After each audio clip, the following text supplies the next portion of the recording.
The rain began before Emily Harper noticed it. Thin lines of water slid down the hotel window, turning Boston into a blur of gray and gold.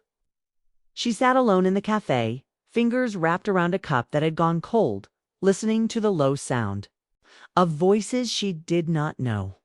It felt like the world was moving past her without asking if she wanted to come along. Emily had not planned to feel anything that day. She had flown in from New Jersey for a work conference, 2 nights away from home, 2 nights of quiet. At 38, quiet had become both her comfort and her ache. Her life was steady, predictable, safe, and somehow empty in ways she could never explain out loud. She checked her phone. Oh, no new messages from Mark. That was normal. Her husband believed space meant trust. Or maybe he believed marriage meant nothing needed to be checked anymore. Emily did not know when they had stopped asking about each other's days. She only knew it had happened slowly, like dust settling where no one cleans. She looked up by accident, or fate, or boredom. A man stood near the window, coat still on, one hand holding a coffee he was not drinking. He stared outside as if the rain carried answers. He was tall, early 40s maybe, with tired eyes and a face shaped by thought more than time. He did not look lost. He looked paused. When he turned, their eyes met. Emily felt it then. Not a spark, not desire, something quieter. A small shock of being seen.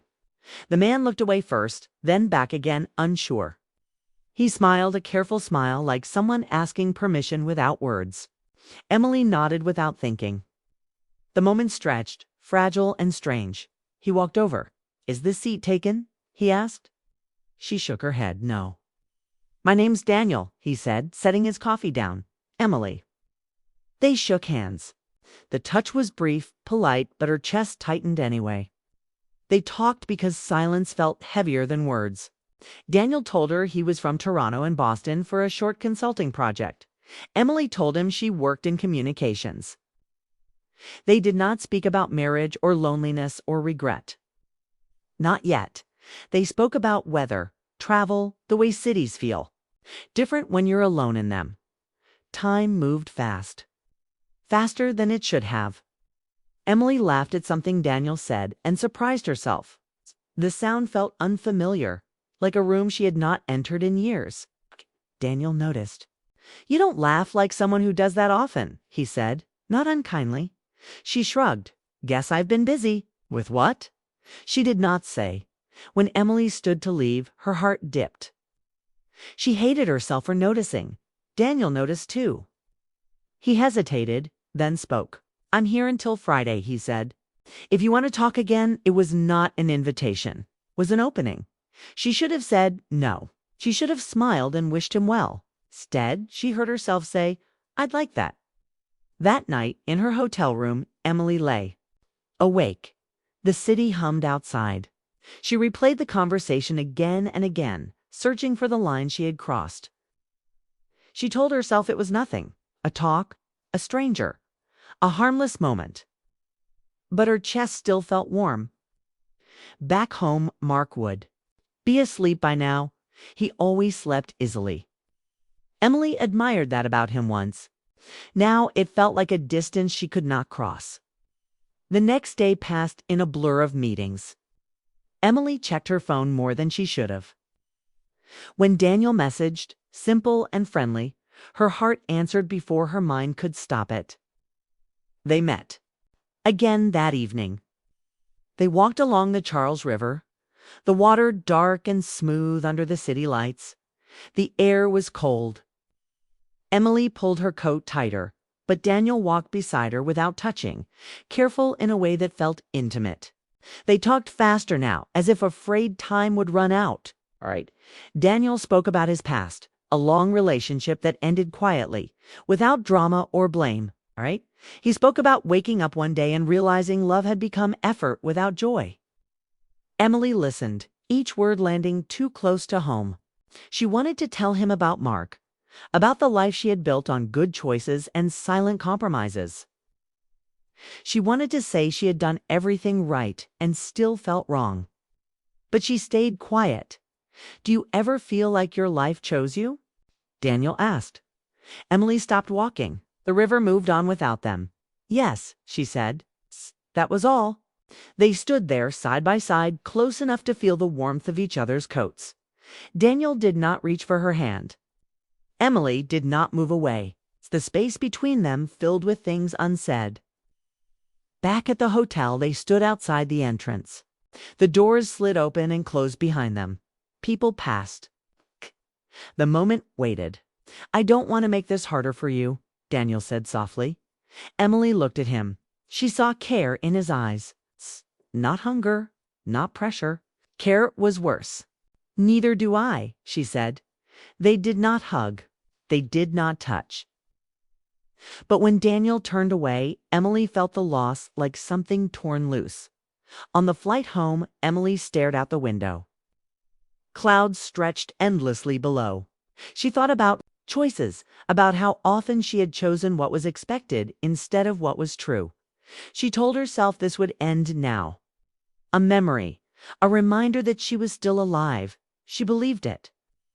For a day, home smelled the same: coffee, clean laundry, familiar walls. I kissed her cheek and asked how the trip went. She said fine. He nodded and turned back to his phone. That night, Emily lay awake beside him, listening to his steady breathing. She wondered when she had started feeling alone next to the person she married.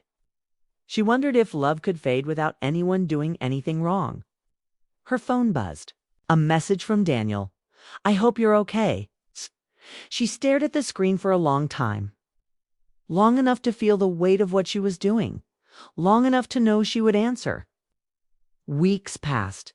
Messages became part of her days. Short notes? Shared thoughts. Small pieces of honesty she did not share with Mark, Emily told herself.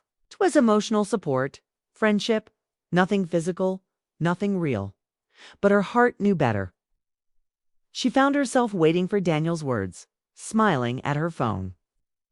Feeling, seen in ways she had forgotten. Guilt followed close behind, quiet but sharp.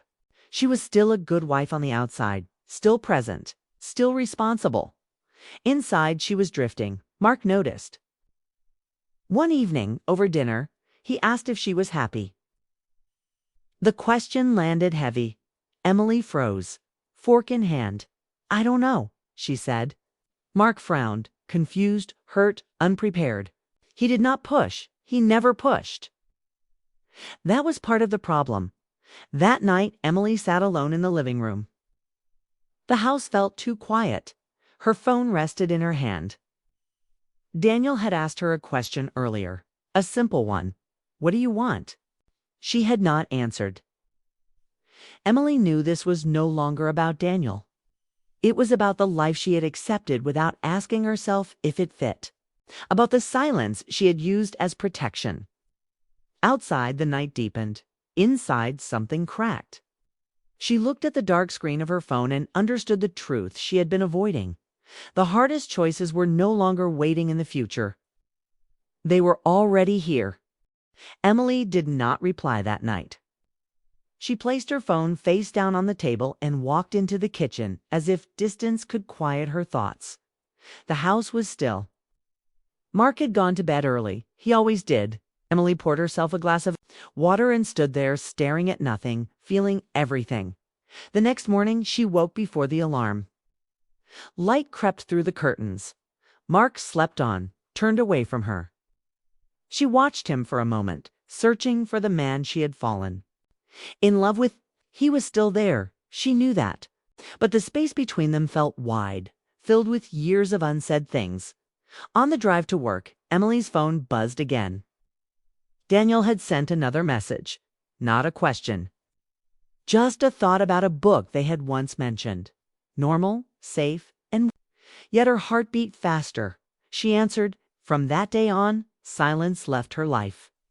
Messages came early, late, in between meetings, in quiet moments. Daniel never crossed a line. He never asked for more than she offered.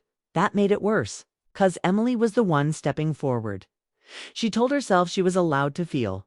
That feeling was not a crime. that she was still doing everything right at home. Mark did not know. He trusted her. That trust weighed heavy. Weeks passed quickly. Autumn faded. Winter arrived. Emily felt awake in ways she had not in years. Laughed more, thought deeper. But every smile carried guilt. Daniel asked once if she was happy in her marriage. Emily typed an answer, erased it, typed again. In the end, she said she was trying to understand herself. He accepted that they never spoke of the future. That was the rule they never set but always followed. One evening, Mark came home earlier than usual. He watched Emily as she stood at the stove, phone in her hand, smiling softly. He asked who she was talking to. Emily froze. A friend from work, she said. It was true. And not Mark nodded, but something shifted in his eyes. That night, he asked if she wanted to go away together, a weekend trip. Just them. Emily said yes without thinking. She wanted to say yes. She wanted to want him again. The trip was calm, pleasant. They talked more than usual, laughed once or twice. But when Mark reached for her hand, Emily felt a pause inside herself. Not rejection, confusion. Back home, Daniel messaged her. He said he missed their talks. Emily closed her eyes and leaned against the wall. The pull was stronger now. She knew she was standing between two lives. Then Daniel told her he was coming to New York for work, just for a day. He said it carefully, without expectation. Emily's heart raced. She did not answer right away. She sat with the truth she had been avoiding. Seeing him would change something. She knew that. She agreed to meet him. The city felt loud that day. They met in a quiet park, surrounded by strangers who did not know their story. Daniel looked the same, yet different. It's more real, more dangerous. They talked fast, as if time were chasing them. Emily felt everything she had been holding back rise to the surface. When Daniel reached out and touched her hand, just for a second, she did not pull away. That touch broke something open. They sat close, not touching again, but closer than before. Daniel told her he cared, that he did not want to hurt her. He would step away if she asked. Emily looked at him and felt tears burn her eyes. She realized she had already crossed the line she feared most, not with her body, with her truth. "I don't know how to leave," she said quietly. Daniel did. Not answer right away. Then he said, "I don't want to be the reason. Want you to choose yourself." Those words stayed with her. That night, Emily returned home late. Mark was waiting. He asked where she had been. Emily told him she had walked, thought needed air. He looked at her for a long time. Then he asked the question she had been avoiding. "Is there someone else?" Emily's breath caught. The room felt small. She could lie. She had lied before. But something in her broke open. "There is someone I talked to," she said. "Nothing physical." Mark sat down slowly. Hurt crossed his face, deep and raw. He asked why. Emily tried to explain years of quiet, of feeling unseen, of choosing peace over truth. Words failed her. Mark listened. That surprised her. He said he felt blindsided. He said he loved her.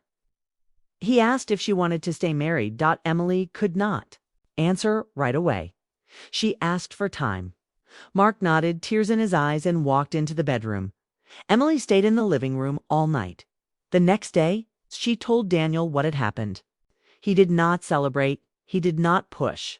Told her he respected whatever choice she made. Days passed, heavy and slow. Emily and Mark spoke more honestly than they had in years. Pain surfaced. Regret. Love that still existed, wounded but present. Emily realized something painful. She had not fallen in love with Daniel because he was perfect. She had fallen in love with how she felt around him. Awake, heard, alive, she asked herself.